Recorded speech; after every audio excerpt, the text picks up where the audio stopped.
오늘은 새누리당 최호 의원과 이야기 나눠보겠습니다. 의원님 안녕하세요. 네, 안녕하십니까? 네, 경기방송 청취자들에게 인사 말씀해 주시죠. 네, 안녕하십니까? 경기도를 사랑하시는 도민과 도민의 알 권리를 위해 노력하시는 경기방송 애청자 여러분 만나 뵙게 되어 반갑습니다. 행정자치위원회 평택 출신 최호 의원입니다. 네, 이제 본격적으로 이야기를 나눠보겠습니다. 지난달 임시회 5분 발언에서 소방공무원의 처우 개선을 요구를 하셨는데요. 그런 이유가 있으신가요? 이 소방공무원들 어떻게 생활하는지 궁금합니다. 우리 소방공직자들 일반인들이 아시는 내용들을 보면 사실 화재는 소방이 하고 있는 일의 업무의 한 10% 정도 됩니다. 네네. 대부분이 그동안 여러 가지 과정을 통해서 90% 이상이 재난 업무가 이제 많이 늘어났는데요. 소방공무원의 근무 시간이 주 56시간입니다. 네. 일반 공무원이 한 42시간 정도 되는데 상당히 많은 시간 동을 하면서 근무 여건이 상당히 열악합니다. 특히 3교대를 통해서 여러 가지 피로도가 높아서 1년에 한 7명 정도 이상이 소방공직자 순직하고 있는 현실입니다. 네, 그럼 굉장히 지금 열악한 현실인데 이 소방 관련 인력과 예산이 많이 확충이 돼야 이 문제가 해결이 될 것 같거든요. 경기도의 노력은 어떻게 보고 계신가요? 그렇습니다. 우리 현재 경기도에서는 김문수 지사께서 어느 정도 소방 인력에 대해서 많이 장비 확충하기 위해서 노력하고 있는데 경기도 재정 상태가 사실 어렵습니다. 네. 그래서 경기도의 소방 사무의 60% 이상이 국가적 재난 사무인데요.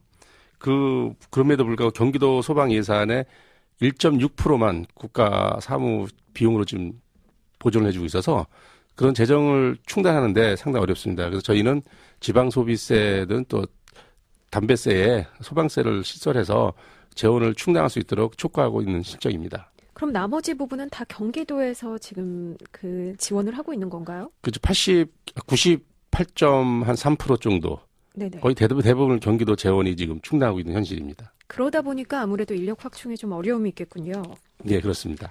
그런데 이 소방은 지금 말씀하셨던 것처럼 화재 부분에서도 물론 중요하지만 또 재난이 발생했을 때 가장 먼저 찾게 되고 또 가장 큰 역할을 하게 되는 부분이 소방 공무원들의 역할인데 정말 경기도민의 재산 그리고 생명과 직결된 부분입니다.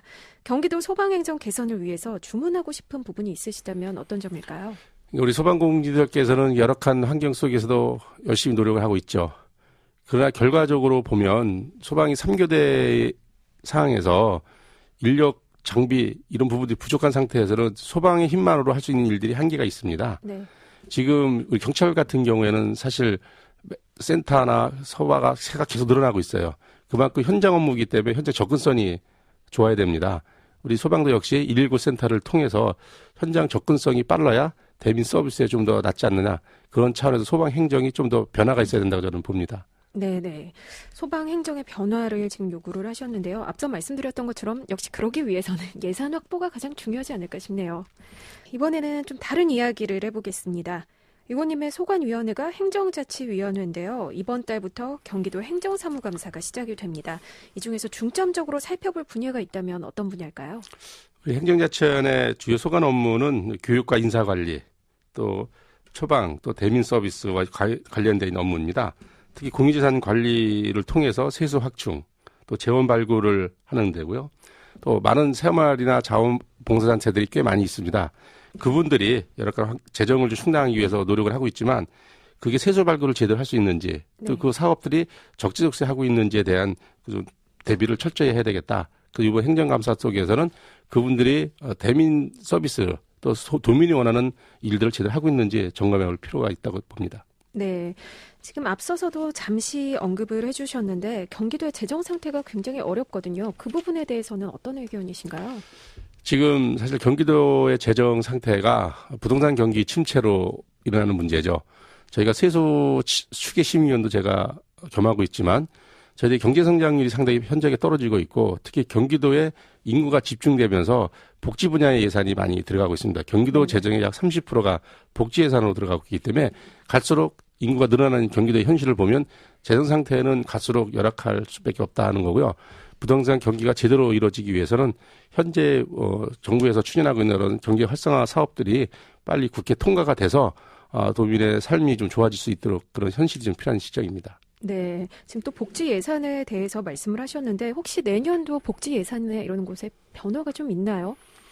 지금 김문수 지사께서는 다른 예산보다도 도민들이 필요한 복지 예산은 가능하면 많이 책정하려고 합니다. 네네. 다만 경기도의 재정 상태가 올해 예산 대비 약 6천억 정도 또 삭감해야 되는 그런 현실이기 때문에 어떻게든 그 재원 확보를 하기 위해서 도에서 노력을 하고 있고요. 가장 중요한 건 이제 새로운 재원의 발굴입니다. 아무리 좋은 복지를 한다 해도 결국은 이제 돈이 문제인데 그 새로운 발굴을 어떻게 하느냐가 내년도에 그 경기도가 추진하고 있는 사업들이 제대로 진행될 수 있다고 보기 때문에 그게 가장 시급한 문제라고 저는 봅니다. 네네. 그런데 이 재정 문제를 두고서 사실 정당별로 이견이 조금 있는 걸로 알고 있는데요. 의원님의 그 입장이 궁금합니다. 제가 지난 3기 때 예결위원을 하고 소위원을 했습니다. 네네. 저희가 예산 심의를 하면서 도정 전반에 대해서 꼼꼼히 챙겨봤지만 그중에 필요불가하게란 돈이 반드시 있습니다. 그 재원이라는 것이 단순히 이제 경기도에 집행하는 것은 이제 도지사나 공무원들이 집행을 하지만 그걸 예산을 감시하고 적재소에 배치하는 것은 또 의원의 몫입니다.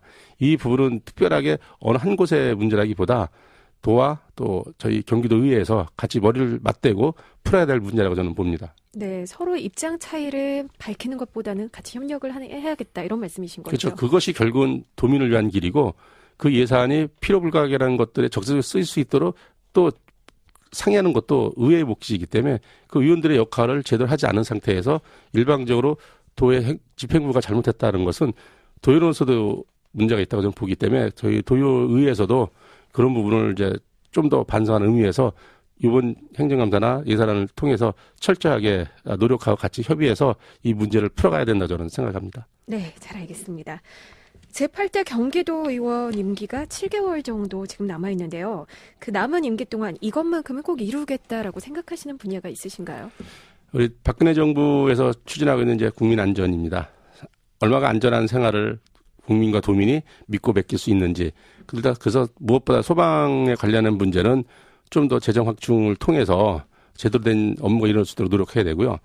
가장 중요한 게 제 지역구의 문제이기도 하고 경기도의 새로운 문제인데 경기도가 지금 계속 인구가 늘어나고 산업단지들이 늘어나면서 다문화가 이제 가족이 상당히 많습니다. 네네. 전국지사 100만여 정도의 다문화 가족이 있는데 특히나 그것이 경기도에 집중되고 있어서 결국 그분들이 이제 제 2세 청소년들의 문제가 되고 있기 때문에 저는 그분들이 대한민국 일원으로 살 수 있도록 다문화 문제를 좀 더 정책적으로 개발해야 되지 않느냐. 그래서 제가 의정 활동 남은 기간 동안에 그런 부분들 좀 꼼꼼히 챙겨서 그분들이 하나의 대한민국의 일원으로서 경기도의 도민으로 살아갈 수 있는 길을 모색하려고 합니다. 네, 의원님의 지역구가 평택인데 평택에 실제로 다문화 가정이 꽤 많이 있죠? 지금 우리 경기도의 다문화의 평택이 4위 정도 됩니다. 그런데 2016년이 되면 평택이 이제 안보도시로서 미군기지 이전이 완료가 되면 아마 경기도에 가장 외국인이 많은 도시가 네. 평택이 될 텐데 새로운 문화적 충돌이 일어날 거라고 봅니다. 그래서 그 부분에 대해서 저는 다문화 복지회관이나 청소년 복지회관을 건립해서 어떻게든 우리 내국인과 또 외국인이 잘 서로 조화롭게 서로를 이해할 수 있는 그 하나의 문화 속에 살아갈 수 있는 그런 틀을 만드는 게 중요한 우리 평택이 아마 현실이 될 거라고 저는 봅니다. 네, 앞으로도 의원님의 활약을 기대하겠습니다. 이제 준비된 시간이 다 됐습니다. 의원님의 끝인사로 이 시간 마치겠습니다. 네, 감사합니다. 부족한 저에게 도의원으로서의 막중한 임무를 부여해 주신 우리 평택 시민과 경기도민께 감사드립니다. 작은 소리도 늘 귀담아 듣는 의원이 되도록 노력하겠습니다. 경기방송과 애청자 여러분 감사합니다. 네, 오늘 나와주셔서 고맙습니다. 네, 감사합니다.